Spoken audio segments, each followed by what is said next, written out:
Sejam bem-vindos ao programa Ela por Elas dessa semana, sempre um programa super especial para vocês. E hoje, que estamos agora nesse mês de dezembro, eu tive o prazer de estar aqui com o Dr. Nélio Artiles, que é médico e infectologista. Obrigada, Dr. Nélio, pela presença aqui no nosso programa. Prazer, Manuela, prazer a todos os espectadores. Obrigada. E dezembro, como a gente vai falar sobre esse mês de combate à AIDS, né, doutor Nélio? Então, é super importante, eu já tinha tentado marcar com ele e acabou que, como tudo é perfeito e se encaixa certinho, a gente conseguiu agora em dezembro, aproveitando que é esse mês de combate a essa doença que é tão temida, que socialmente tão condenada, né, doutor Nélio? Verdade, Manuela. Na verdade, é uma doença ainda que causa uma crise muito grande nas pessoas, na sociedade, principalmente por causa da questão discriminatória. Ainda há discriminação. Eu atendi os primeiros casos de AIDS aqui no Brasil, né, na década de 80, início da década de 90, e era uma coisa terrível, porque 100% morriam. Né? Pegava a doença, em 2, 3 anos morriam. Então, foram muitas perdas, muito sofrimento. Mas a ciência é espetacular, né? Hoje a doença é uma doença crônica, uma doença que ninguém morre mais de AIDS. Se as pessoas tomarem medicamento corretamente, as pessoas tratam como tratam uma pressão alta, como diabetes, e as pessoas ficam muito bem, né? Até deixar de transmitir, transmite, né? Obviamente que tem que tomar cuidado. Agora, se a gente considerar que isso ainda, uma coisa que ainda não mudou, é a discriminação. Né? Então, isso ainda não mudou. Mas a discriminação não é só da AIDS. Discriminação também em todas as esferas, né?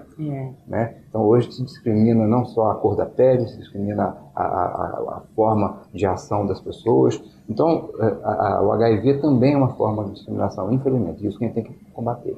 Combater, exatamente. Acho que na verdade isso mata mais do que a própria doença. Isso, exatamente. Né? E combater uma discriminação importante é contra o pobre.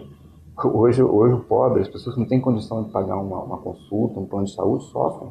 Né? Verdade. E sofre discriminação, porque vai para o SUS, você sabe muito bem. Exatamente. Você é médica, sabe? Entra na fila do SUS, quanto tempo para fazer um diagnóstico de um câncer de mama? Exatamente. Né? Na verdade é uma loucura. Isso aí a política pública realmente deixa a desejar, exatamente. E aí, na verdade, o paciente sofre e a pessoa que não tem condição sofre mais ainda em relação a isso. Mas existe ainda um grupo de risco da doença ou não? Isso já não existe mais? A gente pode considerar hoje que todas as pessoas são, sim, suscetíveis à doença. Na verdade, qualquer pessoa pode pegar AIDS. Então, o que importa é fazer sexo seguro. Né? A AIDS se transmite pelo sexo ou pelo sangue. Então, pessoas que usam droga, por exemplo, injetáveis e compartilham agulha, seringa. Isso acontece. A transfusão de sangue diminuiu, mas ainda é possível, porque tem gente que vai doar sangue, fica com vergonha de um médico, vai doar sangue para ver como é que está seu sangue. Né? Se tiver algum problema, o banco de sangue chama. Infelizmente. Muita gente ainda doa sangue com esse intuito. E tem um tempinho que a pessoa fica sem anticorpo, então o exame dá negativo, o sangue é aprovado. Isso é raro, mas pode acontecer. E a outra forma de transmissão é vertical, da mãe para o filho. Por isso que toda mãe gestante tem que fazer, né, a sorologia, do HIV. E a questão do sexo. Então, o uso do preservativo, que como a coisa ficou mais tranquila, o tratamento, houve uma certa banalização, as pessoas estão se protegendo menos. O próprio governo tem feito menos. Meio que estão menos acreditando na doença, né? Então a coisa está meio livre, né? Começa a usar preservativo nos primeiros momentos das relações sexuais. Depois abandona. Faça que aquilo seja. Não, agora a partir de hoje eu confio, não tem mais.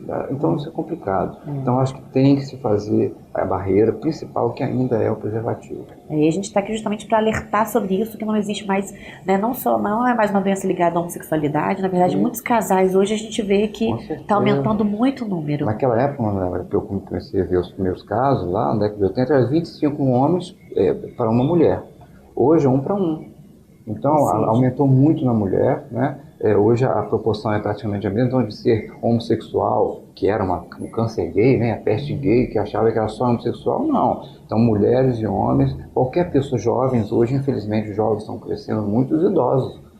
Porque é difícil, às vezes, você conscientizar o idoso do uso do preservativo. E hoje, com essa política toda que a gente está vendo sobre viver mais, longevidade saudável, cada vez mais pessoas praticando mais sexo, cada vez mais velhas e não estão se protegendo. Vai para mais das terceiras idades, aí tem aquela pílulazinha azul, né, que está fazendo sucesso, tudo bem, está trazendo alegria para as pessoas que achavam que não tinham mais, mas isso tem que ser com responsabilidade. É verdade. E em relação ao autoteste, doutor Nélio? Pois então, é também, né, uma novidade aí pra gente sobre você fazer um diagnóstico em casa de um teste de uma doença dessa. Pois é, isso é complexo, né? Se a gente for analisar assim. Primeiro que é um exame que depende do raciocínio, da observação da pessoa. A pessoa pode observar mal. Se demorar um pouquinho mais ou um pouquinho menos para olhar o resultado, pode olhar um falso resultado. Um resultado positivo, falso ou que seja, ou negativo, mas quando a pessoa olha aquilo e existe a chance de dar o diagnóstico de AIDS, tem pessoas que não têm tanto equilíbrio assim. Sempre houve aquela orientação pré-teste. Orientação, olha, se der positivo, essa doença tem como tratar, pode ser falso, né? Mas quando a pessoa em casa... Vamos fazer um segundo teste, né? Exato. Vamos confirmar. Mas quando a pessoa em casa... Até mesmo porque todo esse processo a gente já vai, né? Isso, exatamente. Aprendendo, se preparando, se confortando com aquilo ali. Exato. Mas vai na farmácia, compra por uns 60, 70 reais, chega em casa, faz um exame desse. Se a pessoa tiver algum desequilíbrio, a pessoa pode entrar em desespero. Né? Sem uma orientação. E acaba tomando atitudes, às vezes, pode levar até um suicídio mesmo. Entre outras coisas, sabe, né? que Então, também... eu acho que assim, não estou dizendo que sou contra, eu acho que as pessoas têm o direito de fazer o diagnóstico, mas tem que haver uma orientação. Acho que o governo liberou isso, mas há necessidade de uma orientação maior antes, né? Que as pessoas tenham acesso a essa orientação. Não simplesmente ir lá fazer um teste como se faz o teste de gravidez, por exemplo. Exatamente, com certeza. Então a gente vai para um pequeno intervalinho, rapidinho a gente está de volta falando mais sobre outras doenças, rapidinho depois do nosso comercial. Screaming the holy light.